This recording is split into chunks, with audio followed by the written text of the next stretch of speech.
Hey, Greg Johnson here with Mountain Physical Therapy. This week we're going to look at lower extremity strength and endurance testing. We're going to take a look at 4 tests. This 30-second sit-to-stand test, the single leg squat test, the single leg bridge, and the single leg calf raise. Let's get into them. So this first test that we're going to do is a 30-second sit-to-stand. What you're going to need is a chair and a stopwatch. Brian's going to stand in front of the chair. He's going to cross his arms over his chest, and he's going to sit all the way down into the chair and come all the way up to a full stand. Perform this as many times as you can in 30 seconds and record your score. This next test is going to be a single leg squat test. We're going to look at the strength of one leg performing a squat. So Ryan is going to stand on one leg. His other leg is going to be out to about 45 degrees. He is going to squat down until he reaches 60 degrees of knee bend.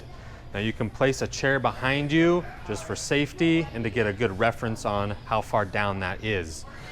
Now to perform the actual test, you're going to hold your arms out, hold your opposite leg up, perform the test to tapping or free standing squat without touching your opposite heel.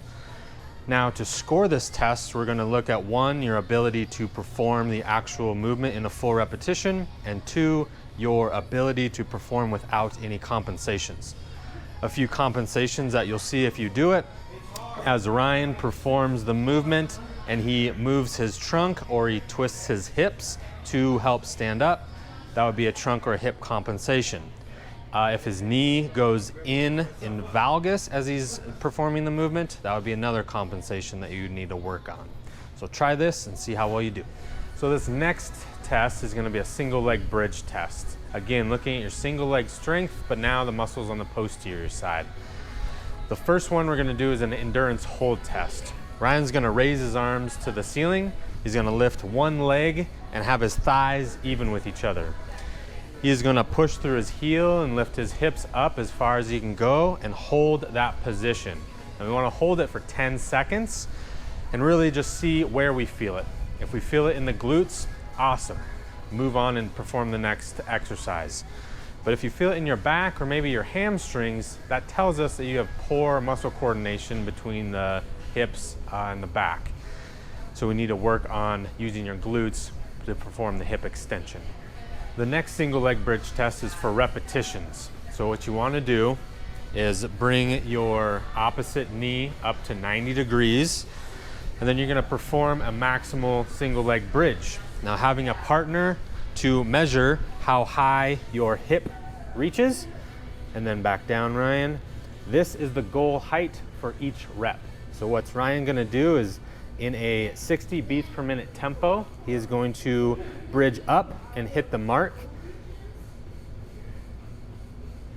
And we're going to perform this as many times as he can, maintaining the 60 beats per minute and maintaining the desired height. Now the goal is to reach at least 20 reps or perform as many as you can. So this last test is a single leg calf raise. What we're going to do is find a wall. Ryan's going to put his fingertips on the wall, and he's going to start by performing a double leg calf raise. Now, having a second person measure how high your head goes is going to give you your height value. So now Ryan will perform a single leg calf raise, and he has to touch the height marker for each rep to count.